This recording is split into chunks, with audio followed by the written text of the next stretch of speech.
Hello everyone, welcome back on साया Saran classes. Students, अगर आपने अभी तक चैनल को सब्सक्राइब नहीं किया है तो प्लीज़ सब्सक्राइब कर लें, साथ के साथ बेल आइकन को दबा लें ताकि आने वाली क्लासेज की नोटिफिकेशन आपको मिलती रहे। स्टूडेंट्स, मैं आपके सामने फिर हाजिर हूँ अकाउंट की एक और न्यू क्लास के साथ। प्रीवियस क्लास के अंदर हम डिस्कस कर रहे थे लेज़र। लेज़र के ऊपर आज हम एक और न्यू क्लास लेके आए हैं जो कि है पोस्टिंग इन लेजर्स, कि लेजर के अंदर पोस्टिंग किस तरीके से करेंगे।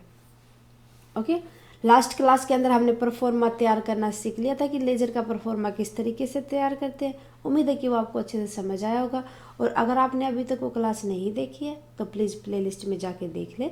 आज हम उस परफॉर्मे के अकॉर्डिंग ही पोस्टिंग करना सीखेंगे। आपसे पूछा जाए कि पोस्टिंग करने की नीड क्या हुई भाई, अगर हमने किसी भी, मान लो एक हमारे पास फर्म है हमारी ABC, ठीक है, हमारे पास पैसा आया भी है और हमने किसी को दिया भी है, मीन्स हमने परचेज भी किया, सेल भी किया है, हमारी लाइबिलिटी भी है, हमारे पास असेट्स भी है। मान लो एक पर्टिकुलर मंथ है जून, उसके अंदर कितना पैसा आया है, बिजनेस के अंदर कितना पैसा गया है, परचेज भी हुआ उसके अंदर, सेल भी हुआ है, ठीक है। इन सब का रिकॉर्ड एक इकट्ठा ही हो जाता है, हम करते हैं उस टाइम पे, रिकॉर्ड हमें पता है। लेकिन मान लो कि कई बार क्या फील हो कंपनी को कि हमें ये देखना है कि सेल्स कितना है हमारा टोटल, और सेल्स रिटर्न कितना है हमारा, या हमने कितना बैंक में जमा करवाया पैसा, या बैंक से लिया, या हमने कितना कैश यूज किया। इतना एक महीने के अंदर ऑल ट्रांजेक्शन जहाँ पर इकट्ठा होंगी, मान लो वो तो जर्नल एंट्री होती है, हमें पता है जर्नल एंट्री तो हमें उसी टाइम पे कर लेते हैं, तो हम कंफ्यूज हो जाते हैं कि किस तरीके से हमें एक पर्टिकुलर को आइटम को उठाना है, तो हम इतने गैदरिंग में से किस तरीके से इकट्ठा करेंगे। इसीलिए लेजर के अंदर पोस्टिंग की जाती है उनके पर्टिकुलर अकाउंट के अंदर। क्लियर है? जर्नल तैयार कर लिया भाई, जिस टाइम पे नीड थी उस टाइम पे हम नहीं तैयार कर सकते थे पर्टिकुलर अकाउंट, तो हमने सीधा एक एंट्री तैयार कर ली कि इतना पैसा आया है, इतना गया है। क्लियर है? अब उनको हम उनसे रिलेटेड अकाउंट के अंदर पोस्टिंग कर देंगे। Posting from journal entries, journal entry से सीधा पोस्टिंग करना किस तरीके से, जितने भी जर्नल की डेबिट साइड में है उनको पोस्ट कर देंगे लेजर की डेबिट साइड में, ठीक है, उनके पर्टिकुलर अकाउंट के अंदर। जितने क्रेडिट है उनको क्रेडिट कर देंगे पर्टिकुलर अकाउंट के नाम के साथ। Okay, in particular column the name of the other account which has been credited in the journal entry. अब वो पर्टिकुलर जो कॉलम है, जो जिसको हमने क्रेडिट किया है ना, करेंगे तो हम डेबिट, लेकिन जिसको हमने क्रेडिट किया है उस नेम को लिख देंगे। जर्नल एंट्री के ये रूल हमें पता है, ठीक है। For account credited in journal entries the posting in the ledger should be made on credit side of the particular account. अब जो क्रेडिट है जर्नल एंट्री में वो क्रेडिट साइड जाएगा। अब नाम का वही होगा, जो डेबिट में है नेम उसको हम रेफर कर देंगे उस नाम से। Good my point. अब देखो भाई, हमने एंट्री कर रखी है कैश टू राम, ठीक है, cash account debit to Ram. अब डेबिट क्या है हमारे पास, कैश, हम डाल लेंगे तो लेजर को उसको कैश अकाउंट के डेबिट साइड में ही, लेकिन किसको, किसके रिगार्डिंग है भाई, वो राम के रिगार्डिंग, टू राम लिखेंगे। समझ आया मेरा पॉइंट? जिसके रिगार्डिंग हमने कैश लिया है उसी का नाम लिखेंगे, एंट्री कैश बुक में कैश नाम से ही कर देंगे। ओके, ये थे हमारे पोस्टिंग अगर हम जर्नल एंट्री से करें लेजर के अंदर। अगर हम कैश बुक से लेजर के अंदर पोस्टिंग करते हैं तो उस कंडीशन में cash book it serve as a cash account also. जो कैश बुक होती है उसके पास उसका कैश अकाउंट खुद का होता है। Therefore, when cash book is maintained, cash account is not open in the ledger। कहता है पहले से आपको मेंशन कर रखा है कि आपको कैश अकाउंट नहीं खोलना है लेजर के अंदर। उस कंडीशन में देखो, when bank column is maintained in cash book, bank account is also not open in the ledger। देखो, अगर कैश बुक मेंशन कर रखी है तो आप कैश अकाउंट नहीं बनाओगे। अगर उसके अंदर बैंक मेंशन कर रखा है तो बैंक अकाउंट खोलने की ज़रूरत नहीं है आपको लेजर अकाउंट में। Okay, bank column it's serve the purchase purpose of bank account, कि जो बैंक कॉलम है ना वो बनाया ही किस लिए जाता है, बैंक अकाउंट के लिए। Opening and closing balance of cash book will not be entered in the ledger. Opening balance और क्लोजिंग बैलेंस को हम नहीं डालेंगे लेजर के अंदर, पोस्टिंग नहीं करेंगे। As cash book serve the purpose of cash and bank account, it mean that only the second account, means second account कौन सा हो जाएगा, जो कैश बुक और बैंक अकाउंट को कैश अकाउंट और बैंक अकाउंट को छोड़ के, ठीक है। To be opened in the ledger, उनके नाम से जो दूसरा, इनको छोड़ के जो दूसरा नाम होगा जिसके रेफरेंस में कैश और बैंक के अंदर बैलेंस गया है वो हम यूज करेंगे। Posting is to be made for each entry in the cash book, सारी की सारी एंट्री की जाएंगी भाई कैश बुक की यहाँ पे। क्लियर है। अब रूल देख लेते हैं थोड़े से, क्या क्या रूल होंगे इसके लिए। रूल की अगर मैं बात करूँ, जितने भी कैश बुक के डेबिट साइड में है, डेबिट साइड को हम डेबिट साइड में ही डालेंगे, क्या नाम यूज करके, टू कैश। बैंक होगा तो टू बैंक। ओके, क्रेडिट में होंगे उनको क्रेडिट में डालेंगे, बाई कैश और बाई बैंक,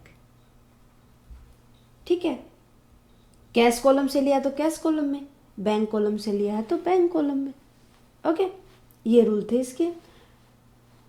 आगे देखो भाई, laser posting from purchase book. अब हमें कहाँ से पोस्टिंग करनी है, परचेज बुक के अंदर, ठीक है।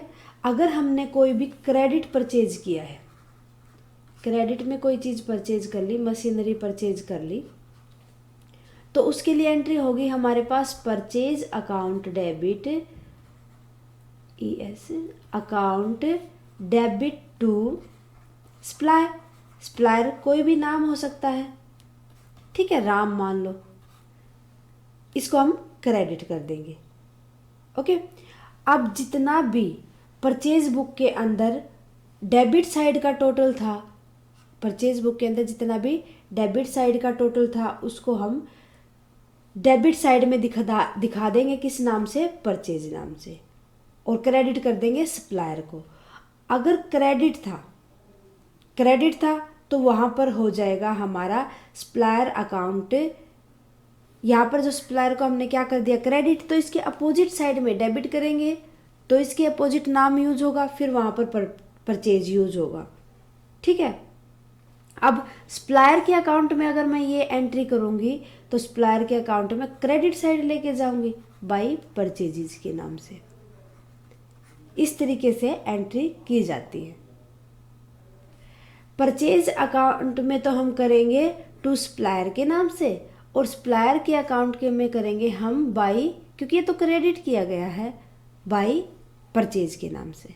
अपोजिट करना है, बस इतना याद रखना है। ओके, नेक्स्ट देखिए, ledger posting from sales book. अगर सेल्स बुक से हमें करनी है पोस्टिंग लेजर के अंदर, तो इस कंडीशन में आप बताओ, अगर हमने क्रेडिट सेल किया है तो क्रेडिट सेल करेंगे तो उसके लिए एंट्री हो जाएगी सप्लायर या कस्टमर, ठीक है, या क्या हो जाएगा, मान लो ए है, ठीक है, इसको कर देंगे हम डेबिट और टू कर देंगे सेल्स। ओके, अब पोस्टिंग कहाँ पे की गई, क्रेडिट सेल किया है, उधार में हमने बेच दिया, उधार में बेचेंगे सप्लायर के पास तो वो चीज़ चली गई। अगर कैश में करते तो सप्लायर टू कैश आता, अब हमने तो उधार में किया भाई, तो सप्लायर का अकाउंट तो डेबिट हो जाएगा और हमें उसको सेल में दिखाना होगा। क्लियर है। तो इसके लिए अगर हम सेल्स बुक में इसको पोस्टिंग करते हैं तो सेल्स बुक के अंदर इसकी पोस्टिंग थी भाई हमारे पास ये, ठीक है, ठीक है। अगर हम इसको कस्टमर के अकाउंट में दिखाएंगे, डेबिट करेंगे, तो टू सेल्स के नाम पे दिखाएंगे कस्टमर के अकाउंट में। ओके, टू सेल नाम से दिखा देंगे। Got my point? क्लियर है? अब आगे देखो, laser posting from purchase return book. Purchase return book means हमने कोई माल बेचा था वो वापस आ गया। परचेज रिटर्न बुक्स का यहाँ पर हम एंट्री करेंगे इसकी लेजर के अंदर। हमने सीधा डाल तो दिया था, उस टाइम पे एंट्री की थी, ठीक है। तो इसके लिए एंट्री क्या हो जाएगी, supplier purchase account, purchase account debit हो जाएगा यहाँ पर, और टू परचेज रिटर्न नाम से कर देंगे अब, क्योंकि वापस आया है ना माल, परचेज रिटर्न। क्लियर है यहाँ तक? अब देखो इसके लिए रूल क्या हो जाएगा, जो सप्लायर का अकाउंट था जिसने गुड्स वापस की है वो डेबिट हुआ था।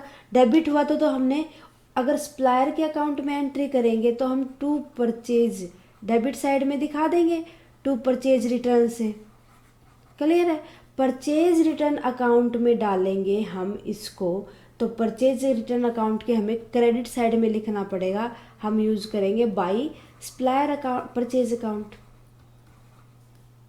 ठीक है, परचेज अकाउंट। क्लियर है यहाँ तक? इस तरीके से हमें एंट्री करनी थी। अगर सेल्स रिटर्न की मैं बात करूँ तो सेल्स रिटर्न का तो अपोजिट हो जाएगा।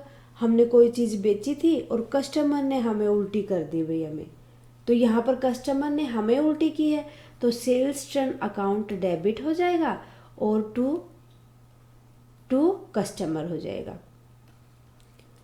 अकाउंट डेबिट टू जिस कस्टमर ने हमें वापस की है उसको हम क्रेडिट कर देंगे। क्लियर है?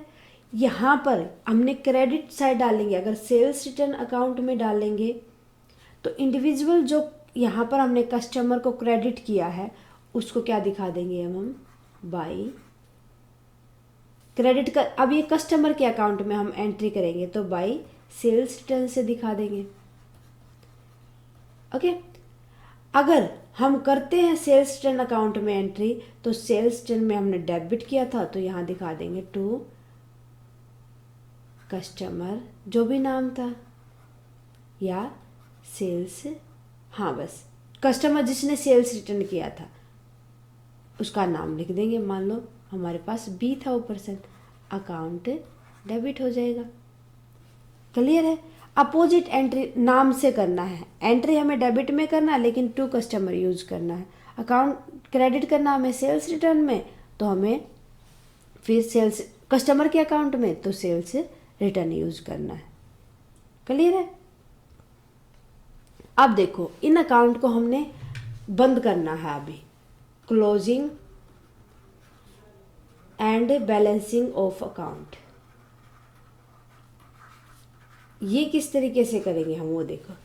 अगर हमारे पास कोई भी अननोन मान लो पोजीशन पे हमारे पास वेरियस के अंदर कोई बैलेंस बचा किसी भी अकाउंट के अंदर, ठीक है, अगर हमारे पास टोटल करेंगे सबसे पहले हम जो अकाउंट है उनका डेबिट और total of debit and credit side कर लेंगे।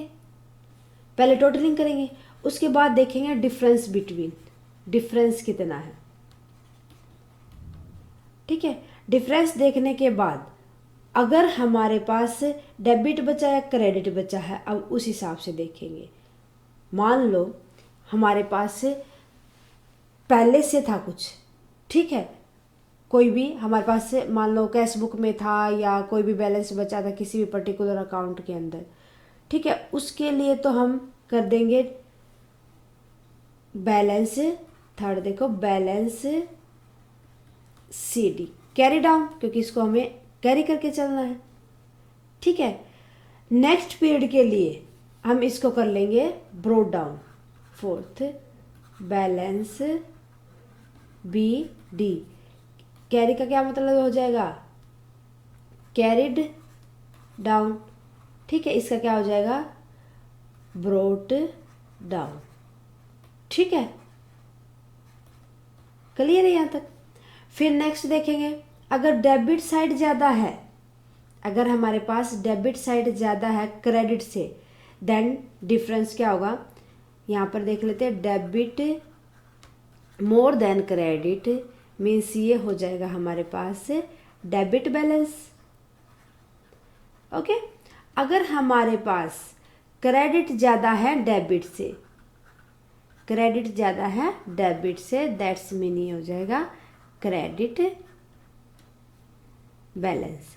फिर इसको हम कैरी कर सकते हैं आगे, डेबिट बैलेंस को डेबिट साइड डाल देंगे और कैरी जो हमारे पास क्रेडिट बैलेंस है उसको क्रेडिट साइड डाल देंगे। ओके, सो मेरे ख्याल से आज के लिए इनफ है स्टूडेंट्स। आज के लिए बस इतना ही, मिलते हैं नेक्स्ट क्लास में ट्रायल बैलेंस के साथ। नेक्स्ट क्लास में हम डिस्कस करेंगे ट्रायल बैलेंस क्या होती है और इसको किस तरीके से हम प्रिपेयर करते हैं। ओके स्टूडेंट्स, आने वाली क्लासेस को प्लीज़ मिस ना करें क्योंकि वो भी तो हमारा बहुत ही इम्पोर्टेंट टॉपिक है। स्टूडेंट्स, क्लासेस कैसी लगी आप हमें कमेंट करके बताएं और साथ के साथ अगर आपकी कोई क्वेरी है तो भी कमेंट करें। स्टूडेंट्स, क्लासेस अच्छी लगे तो प्लीज़ अदर स्टूडेंट्स के साथ ज़्यादा से ज़्यादा शेयर करें और लाइक करें। थैंक यू स्टूडेंट्स, मिलते हैं नेक्स्ट क्लास में।